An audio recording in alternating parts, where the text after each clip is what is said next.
Well, good morning, everybody. My name's Larry Jacobs. This is Pre-K-12 Education Talk Radio on Monday, the last day in February 2023. It's February 27th, okay? March comes in like a lion, and here in Maine where I live, okay, it goes out like 1-2 usually. We don't get spring till mid-April. I have a feeling it might be the same way in beautiful Wyoming, which is where we're going to go today. We're going to be talking to Dr. Scott Thomas and Dr. Maya Williams, okay?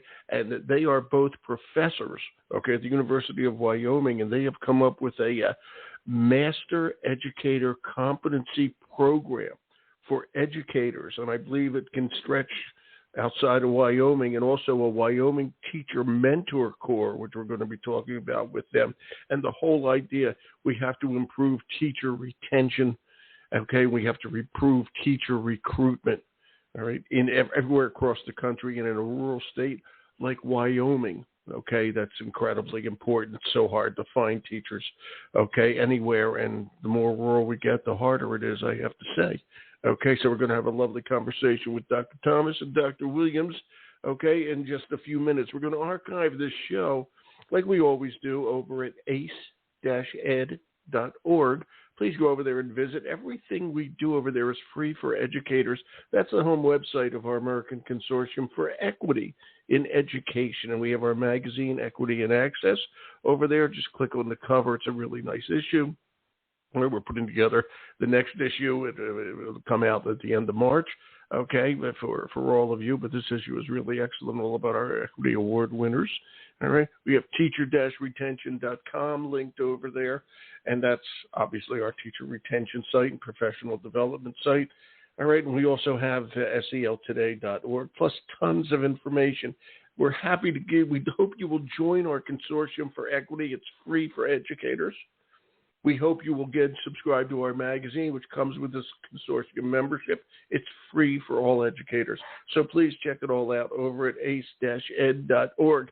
And now from Maine, where I am, to Wyoming. I almost said Miami. Okay, Wyoming. Hello, Scott. Are you there? I am, Larry. Good morning to you. Good morning, Dr. Thomas and Maya. Are you there? Maya, is your name Mia or Maya?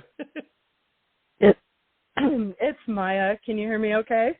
I can indeed. Because my Perfect. business partner over here is also a Maya, but she's M-A-I-A as opposed to M-I-A.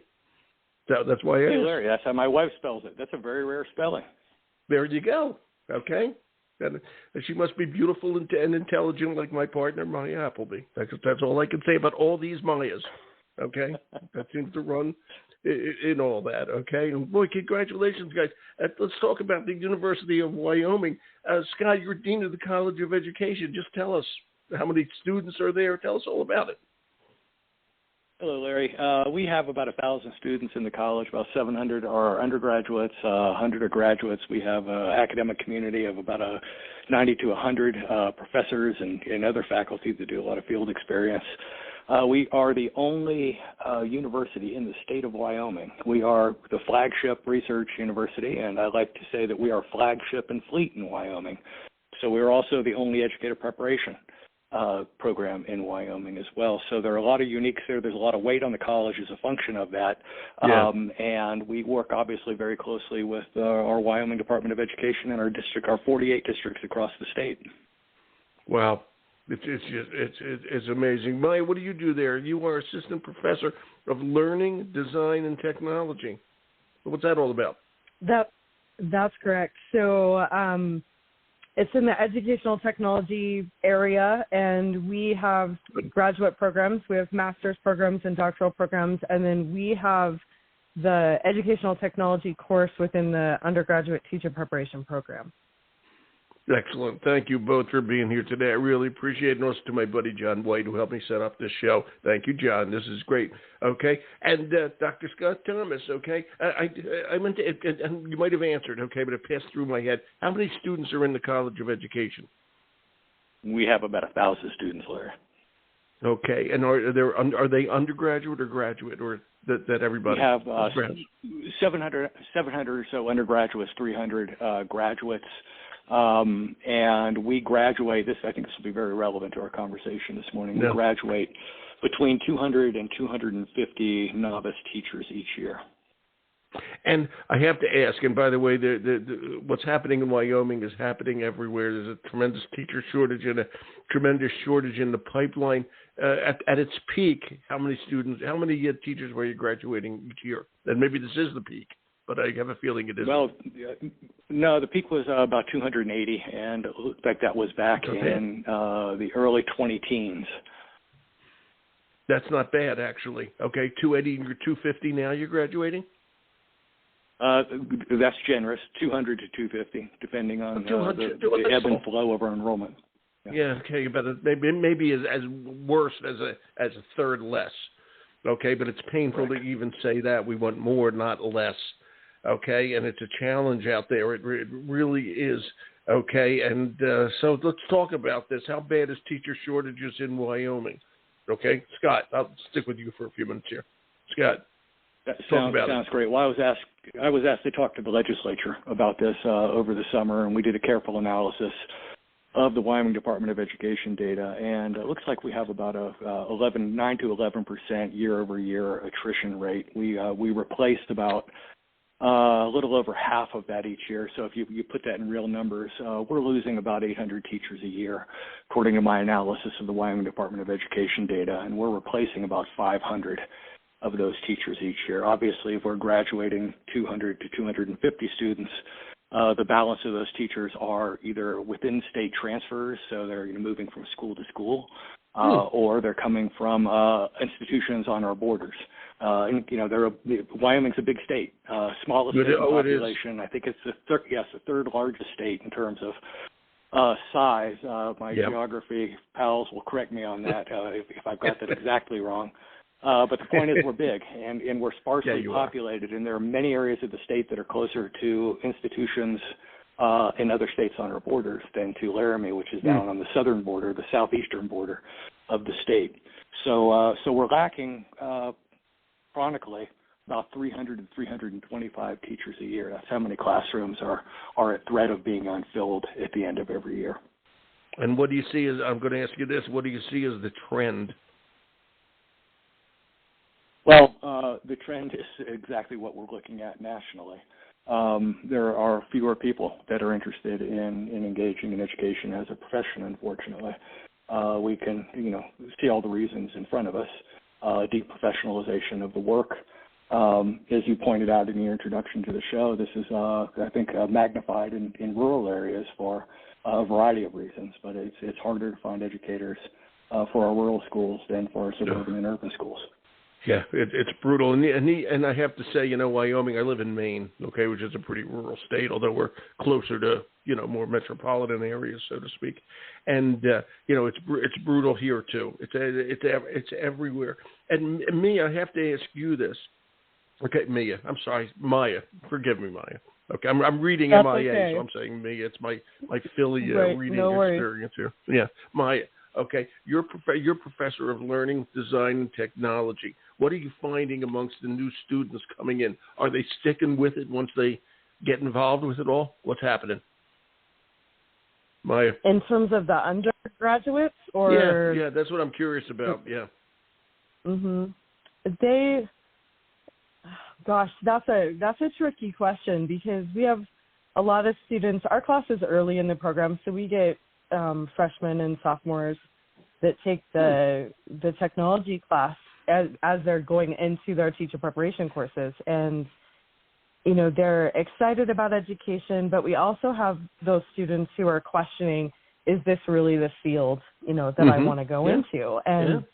And so they have to make that decision as they're getting into their coursework, and I hope that we do a good job of retaining them in our programs and bringing them through the teacher preparation. But, they look at the world in front of them, and it's tough to go into teaching. And so I'd say it's tough that, to be a teacher. I don't have it is for sure. Yeah. And, they have a lot of skills. And with our class, they're comfortable with technology, but we're really trying to help them transition from being a user of technology in their personal life to being able to use that to stimulate learning and engage their students and so it's a change of mindset. And some of them are like, okay, nope, this is not what I thought teaching would be, and we lose them before we ever get them in the program. So. Yeah, that's That's interesting. Yeah, that's interesting. I have to ask you this. And again, you were involved in the earlier years of their teaching, of their learning experience as teachers. I'm curious about this. By the way, I have a master's in education, but it's many years old now. Okay, and I'm curious. We've learned a lot about the way people learn. All right, and one of the and what I always find, my degree, my undergrad degree, is a BS, a Bachelor in Science. Yet science had nothing to do with it at all. Okay, in those days, teaching was an art. I don't care what anybody says, although they gave me a BS, a Bachelor of Science. And I'm curious, Maya. Okay, knowing what we know about neuroscience and learning, are we involving kids early in understanding that they're actually becoming, if I may, scientists? Learning is a neuroscience, and I'm just curious where that stands. I'm always, when I can talk to a professor about it, I'm always interested. Maya, what are your thoughts on that? That if you want to pass it to the dean, you can.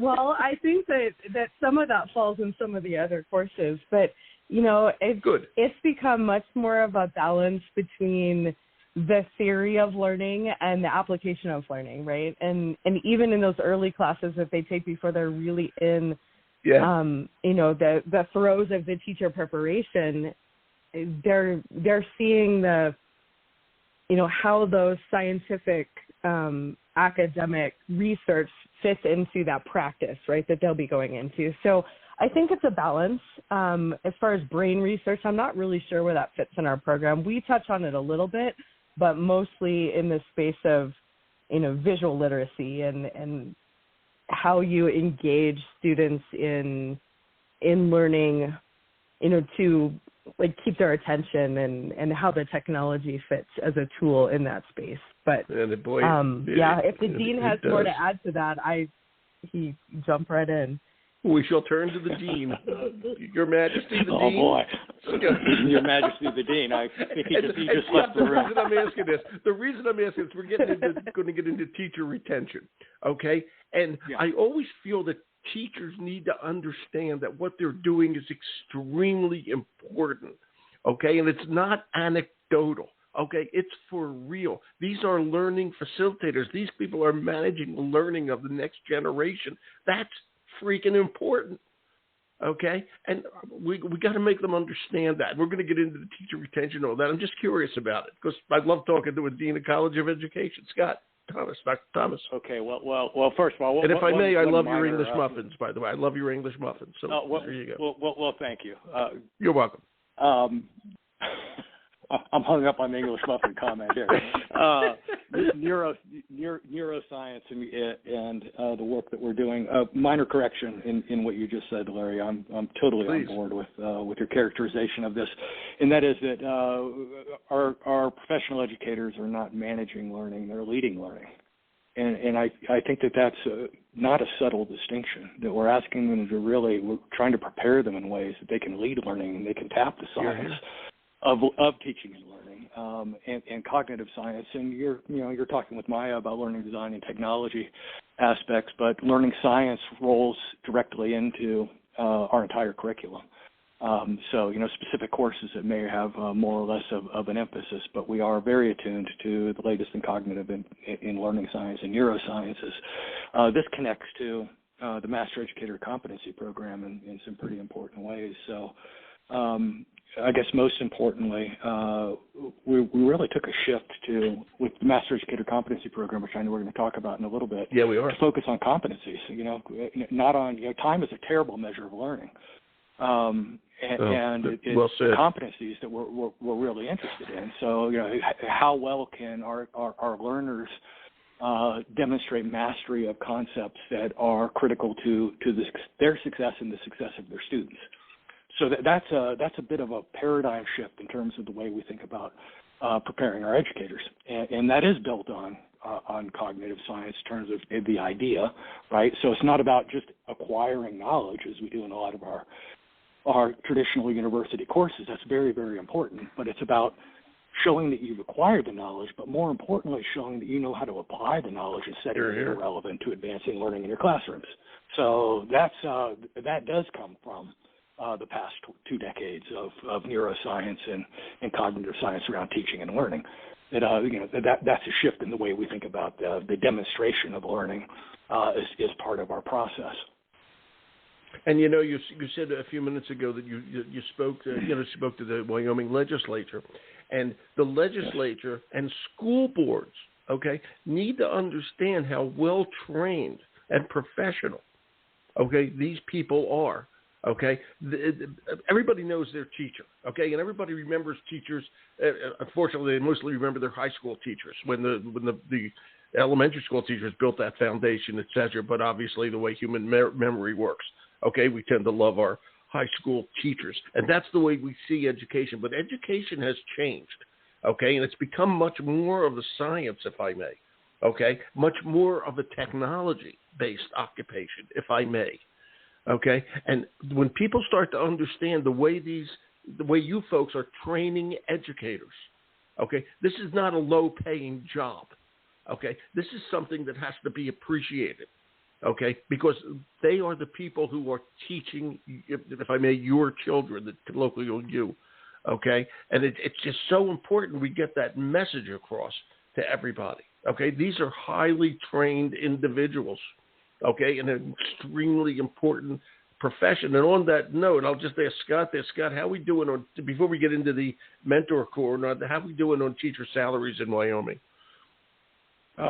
We used to be a leader. We've lost ground, and we are not as competitive regionally as we used to be. So we used to be in the driver's seat for on a compensation basis to draw teachers from other states, and we've lost that advantage. So we're struggling economically on that as well. Larry, I want to connect to something that you said a moment ago about the professionalization. The connection is you can buy people if you have the money, or if you have the money and you're willing to spend it. It's a political will question, I think, on that front. But in our current environment, our politicians too often seem to believe that they know more by doing a Google search than professional educators who spent years and years studying and keeping up with science of teaching children in the state. Yeah. So this is, that balance of compensation and professional respect is something that we struggle with in every state. Now, this is a unique feature of the program that we're engaged in, the Master Educator Competency Program, to support teachers in the field. And one of the things we did with this program is we went and talked to our educators and we asked them, what do your students need to know by 2030? And this aligns with other work that had been going on in the state. With our State Board of Education, they've developed something called the Profile of a Graduate. The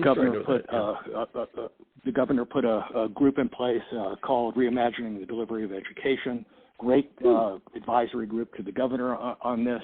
And they came back and said, we should be focused on competencies. We should be focused on pathways. We went into the schools, and Maya can say a little bit more about this. She was very involved in this. And we asked the teachers, what do your students need to know by 2030? And they told us, and it was consistent with what these other groups had heard. But then we asked them, what do you need to know to ensure that your students achieve those goals by 2030? And they told us. So we from that, we were able to build competencies that were important to our professional educators, rather than coming and saying, you know what, you need to know a little bit of this, a little bit of that. The way we traditionally do PD, we went out and asked them, and we heard the darndest things. So we developed 8 competencies in a pilot phase of the project this summer as we traveled to 7 different districts and talked to about 200 teachers. And of the 8 competencies we developed, and we could talk about them later, 6 of them had learning-centered in them. So, for example, model and cultivate learning-centered mindsets, collaborate, communicate, and create in a learner-centered system. So our educators are really interested in how to recenter the student in their work. And this is so different than the environment that we're operating in. Just doing everything you can to pull teachers away from centering students in their work. So that was pretty key to this part of the effort, and it connects back to your neuroscience. It connects back to professionalization of our educators. And Maya, maybe you want to say a little bit more about those first learning experiences that we had with our educators across the state. Dr. Williams? Sure. I think that the magic of it was really, putting the teachers in that space to tell us what they needed. And they sure did, right? They loved being able to hash through their ideas and think about, what they needed in their local setting. And I think that's what makes this program so unique, is because professional development is often, here's this thing that we think you need and that we're going to give you, but we never ask the learners, what do you need? Yes. And in education, we're pushing so much to build classroom community and involve students in learning and helping them with, project-based experiences and being, active participants in the construction of that learning. Yet in our professional development, we haven't been doing that. And so this program embraced that process. I have to say, right? Maya, that's why the tailor always has the baggiest pants. Okay, we want student voice, but when the teachers are the students, we just tell them what they need as opposed to asking them. Thank God you guys are changing that. It's just amazing. Yeah, well, and I think that is what is really setting this learning apart, and to have it be in a competency-based space, we're building this experience for teachers who are the learners that's adaptive, it's contextual, it's relevant to their needs in their unique situations. Going to 7 different locations across Wyoming, they were all unique. They all had different student needs that were, the focus of the teachers. They all had different situations. Wyoming's a really unique space in that everything is rural. Even our, more metropolitan areas are pretty rural, right? And yet one corner of the state is completely different than the other corner of the state, right? There's so much space in between. And for us to say, as the designers of this, what if we ask teachers to get those unique answers from different parts of our state? We were able to build something that is cohesive for Wyoming and also specific for those individual needs. And it's, I'm really excited to see how the pilot goes, as we're about to launch the teachers engaging with the learning modules, right? And having that experience of testing it out. So I'm really excited to see how it goes. It's going to be very exciting. And I want you to actually, I'll say it simply, okay? Maya, you can do this. You can pass it to Scott. Okay. Describe, it's called the Master Educator Competency Program. All right. So a teacher registers for this, and I'm going to ask some interesting questions. Do they have to pay for it? Is the state paying for it? Okay. Are there scholarships? Can people from other states jump on? Because your pals in Montana next door have the same aggravations you do. Maybe they want to try this too. Okay. So are we talking to just Wyoming teachers? How's this whole thing works? And when it's done, do they get a raise in pay? That kind of stuff. Maya, I'm going to ask you those questions, and you can pass them to Scott if you want to. And feel free to do that. Ask him all the hard questions because he's the dean. He's the dean. Ask him, and you can just pass everything you want over to. Okay? Monica? Perfect. I'm going to answer part of that and then kick it to him. So for the 7 districts that we went to and built those competencies around the information that they shared with us at the listening sessions, they are the ones that are now engaging in the pilot. So they're getting into the micro-learning experiences that we've built, and they're testing them out. That whole participation is free to them. Each micro-credential component is credit-bearing, and so it does help them with, their pay scale and building credits and moving forward and and that kind of thing. And so there is a vision, though, of moving this to, a paid entity, and that's where I want to kick it to the dean because I think he can explain it a little bit better. But, our vision is developing this, testing it out, making sure that we're we're working out all of the kinks with these, these excited participants that we've been working with so far, and then, growing it, right? And we have high aspirations. So this is, going to work for Wyoming and then everyone else, right? Like, where else can we take this after we've kind of got it rolling and figured it out? So as far as the pay structure for that, I'm going to kick that part to the dean. Your Majesty, the dean. All right. We'll get to that answer, Larry. It will be we're envisioning a flat fee degree program here. So, and not we're getting units don't make as much sense in a competency-based format as they do in a time-based format. We're using Carnegie Credit Hour. So a flat fee program where it would be $12,000 for the entire master's degree and be able to deliver it across a year would be where this is headed, something like that as an example. I give you that. But let me take a step back. Sure. We're working right now with professional development. And as Maya said, for our pilot districts, this is all, we're providing this to them with no charge because they're helping us co-develop this. And this is, I think, the least we could do in terms of being responsive to them. And yes, they will be recognized in terms of pay on their side, that each of the districts that we work with has some kind of compensatory scheme for recognizing professional development credits that can be counted toward degrees eventually. Let me take a step back, though. We're working within an $18 billion a year field of professional development for educators. Oh, yeah. I mean, I can't even get my head around that, okay? You can. You talk to people all day, every day around the country about this. But, most of that PD is not really tightly relevant to the needs that it aspires to serve.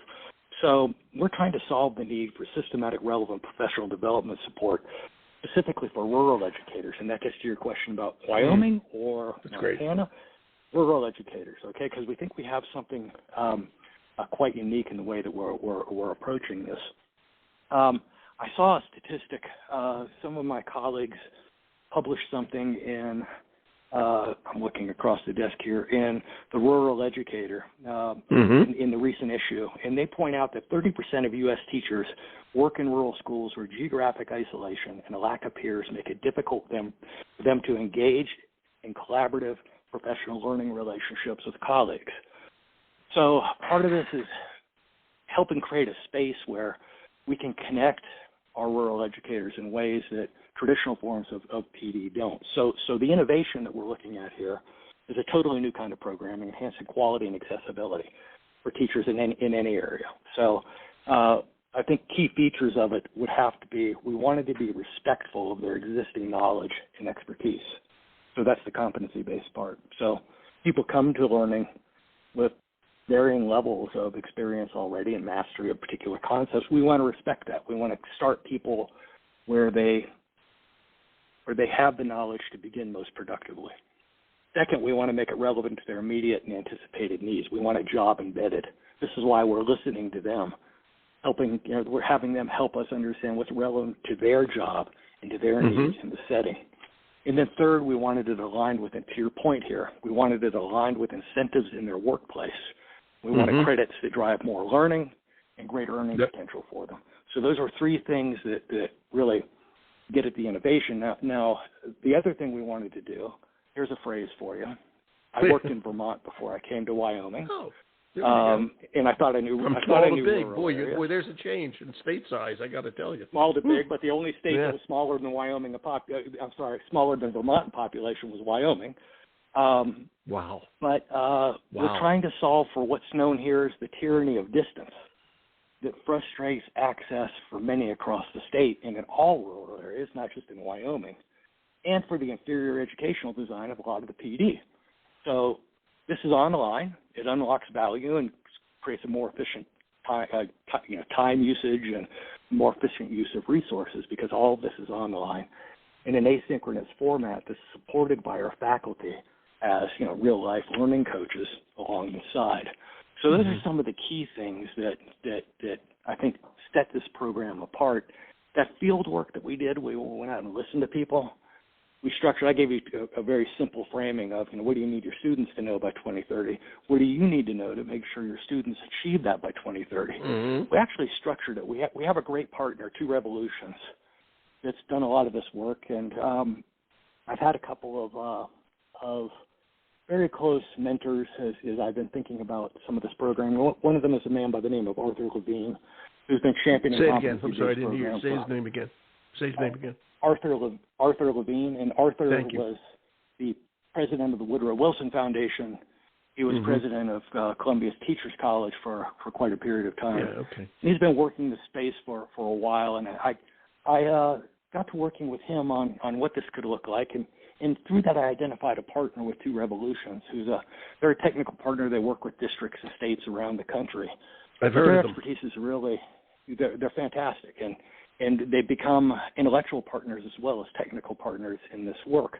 They came in and helped us with this dream dread design framework to really elicit constructive input that would help us identify the competencies that we went back to the districts with. We asked the teachers with our Two Rev partners working with us, what excites you? What do you imagine? That's the dream part. What do you dream could be in your school, in your district? What do you dread? Same thing. What terrifies you? And what's the worst case scenario? We heard a lot about that. And then if you could design this over again, if you could take the dreams and the dreads, what would you design? Two Rev brought us that framework to help elevate the conversation that we had with our teachers across the state, and from that derived competencies that we worked, it was a reflexive process. We kept going back and forth with the districts to identify the competencies. From that, we built programming on the Two Rev platform, and that programming is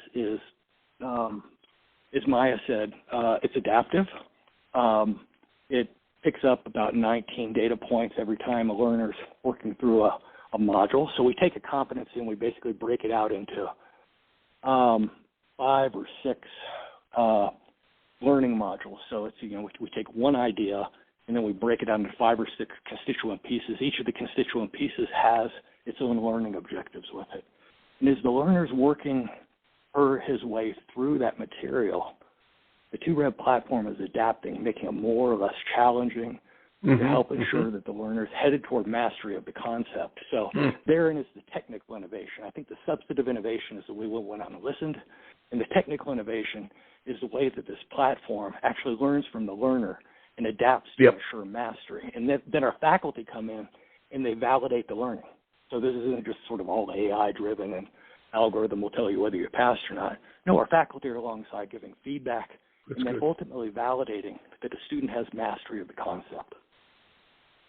You opened up so many doors with what you just said. It's just amazing. And by the way, you have a great person, Maya, who's a professor of ed tech.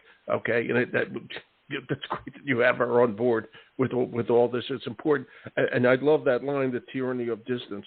Okay, I live in the land of smaller states, although mine's the biggest.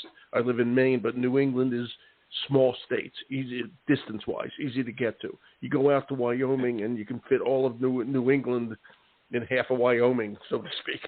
Okay, it's just amazing that line, tyranny of. And you know that from your time in Vermont. Were you at UVM? Right. Were you at UVM? I was at UVM. I was dean of the College of Education and Social Services at UVM. Lucky you! What a wonderful place that is. Lucky you, right? Fantastic. I've been very fortunate. Yeah, and it's wonderful where you are now, but because that's a beautiful spot as well. But I'll tell you, UVM is just terrific. We're heading up there a few times in April. So the tyranny of distance. So I'm curious, okay, and it's going to try to pinpoint this.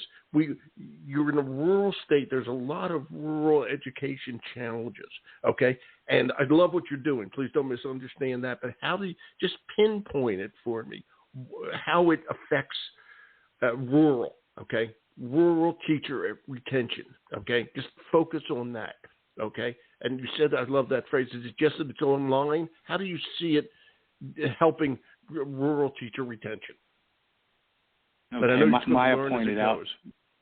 Yeah. Right, learn as it goes. But Maya pointed out that this is actually, since we're doing this in different parts of the state, we're hearing different things from these different areas. So what might be relevant and pressing in the northeastern part of the state might be very different in Jackson, on the western border. So the way that we're designing the competencies, yeah. and again, the pilot was 8 competencies. We plan to build this out to 48 competencies over the next 12 months, wow. resources willing.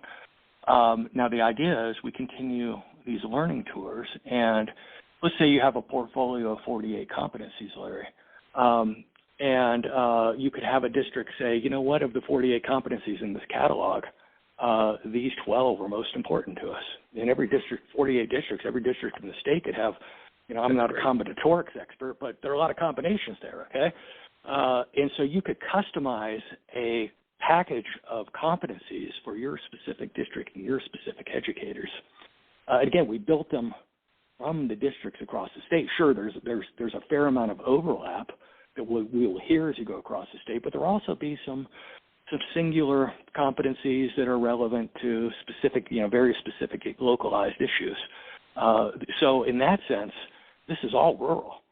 These are rural educators telling us what their needs are. I think if we went and we did this in inner city areas, if I went and did it in Boston, or I did it in Philadelphia, or I did it in Chicago, we're probably going to hear, you know, things that are quite different. So this is built from the ground up in rural areas, and again, having lived and worked in a variety of rural areas, Hawaii, Vermont, Georgia, Wyoming now, rural parts of California, I'll tell you that this is something that is very bespoke and speaks to the real needs, the authentic needs of our rural educators, and that is fundamentally different than anything we've seen to date. So the voice of the rural educator is what created this program. I think that's what's really good. We didn't. Yeah. Yeah, that's so well said. And by the way, the state I think with the most education problems in the whole world is Hawaii, where you just said you've lived. Okay, they can't find teachers to save their lives, and I have told them to go after retired New York teachers, pay for the trip over there, let them live in Hawaii for 5 years, okay, and then come back to New York, okay, it's, you know, because the retirement is great, and they just so heavily expensive, but they can use this because you talk about going out to those outer islands, it's just incredible. They're having so much trouble finding educators, and that's why this stuff all works. You're going to bring a lot to that table, okay? We got to go in a few minutes. This is fascinating, and also we have the Master Education Competency Program, and then also I want to get into this. We got a few minutes. The Wyoming Teacher Mentor Corps. Do you want to talk about that? Okay, Maya. I would love. Oh, Maya, I know I'm talking right over the top of you here. Maya, you want to talk about the Wyoming Teacher Mentor Corps? No. Maya? Yeah, I'm pretty deep in the Master Educator Competency Program, and I think what I could say is that we have 3 programs that are like synergistic with each other, right? One is the Mentor Teacher Corps, and it. But as far as the interworkings of that program, I am not well versed in that. So I think that if you want to really understand it, the dean probably needs to answer that question. Back to the dean. I do want to. If I could just add one thing, though, about the conversation we were just having. We have about 4 minutes left, so go ahead. 4 minutes. Okay, so perfect. Ahead. I'll be super fast. I think that one thing to understand is in a lot of rural spaces, there's one teacher that does a whole lot of jobs, right? So maybe a district has one social studies teacher that covers 8 through 12. And with this competency program, it's creating a connection for that isolated teacher with other teachers through the programming of this program, right? And so I think that's really important in Wyoming where there's so much distance. It's not like we can all, you know, get all the social studies teachers together in a convenient location. So it builds that opportunity for them to connect as well. I just wanted to kind of point that out. Important. So Larry, to the 30% of U.S. teachers that work in rural schools that are experiencing some form of geographic isolation, that time that I spent in front of the legislature this summer, the tyranny of distance, okay? The first thing we did last summer, we launched the Wyoming Teacher Mentor Corps. And the Teacher Mentor Corps is effectively an umbrella network of well-prepared and consistently supported mentors across the state. So we're trying to build mentoring capacity to support teachers anywhere in the state. And we put out a call for proposals for this 18-month cohorted program last year. We had room for 20 people in the first cohort. We got about 100 nominations from across the state. We chose 20. We're now selecting our second cohort for the program. But the idea is that we're really trying to upskill and make consistent and keep these folks connected to the university, so they're constantly getting information, the energy that they need as mentors. That's right. To develop a group of 100 mentors in a state like ours that are well trained and consistently connected back to learning. That can be a game changer in terms of supporting the induction period for our new teachers. It can be a game changer in terms of retention, because you're not alone out there. When you think you're alone out there. Yeah, I mean, here's your partner, right? Yeah.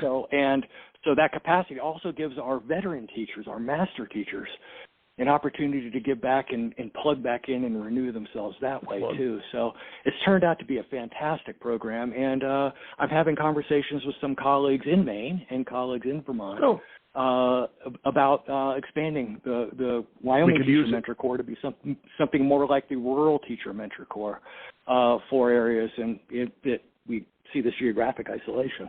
But we really it could be national. It doesn't have to be Maine or Vermont or Wyoming. It could be a national Rural Teacher Mentor Corps that develops state units.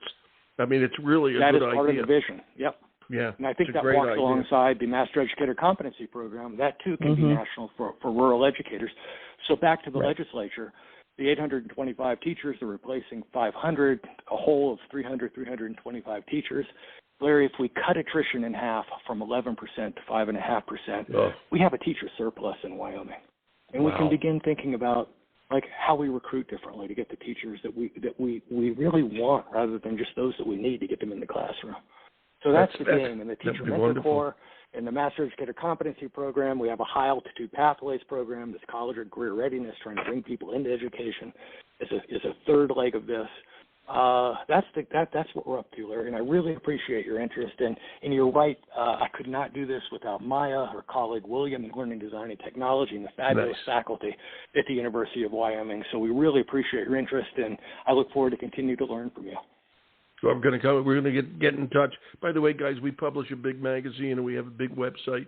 And I'm just going to say this to you. I'll get in touch with you. You're welcome to get this stuff over there so we can start to publicize it even more than we're doing on this podcast. And as we wind down, we have about a minute left. I just want to say to Scott, Maya, I'm going to ask you one question, and then Scott will give you the answer. Are you ready, Maya? All right. Why is the University of Vermont, which is University of Vermont, called UVM instead of just UV?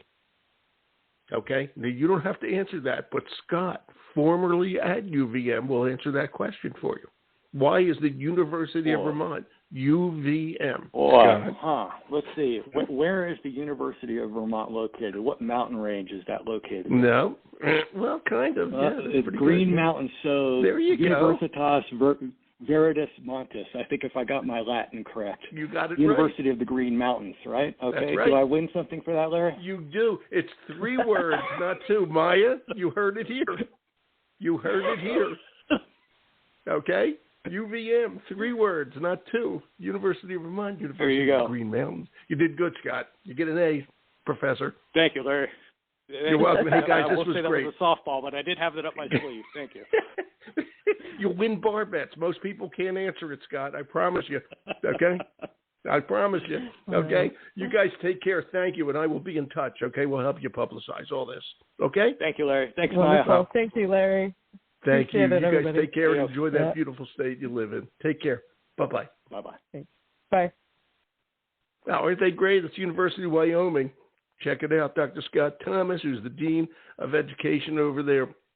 Dr. Maya Williams, who's an Assistant Professor of Learning Design and Technology. John White, thanks a million. Okay, help me set up the show. We're going to archive at ace-ed.org. I'm Larry Jacobs. Thanks for listening, and everybody have a great day.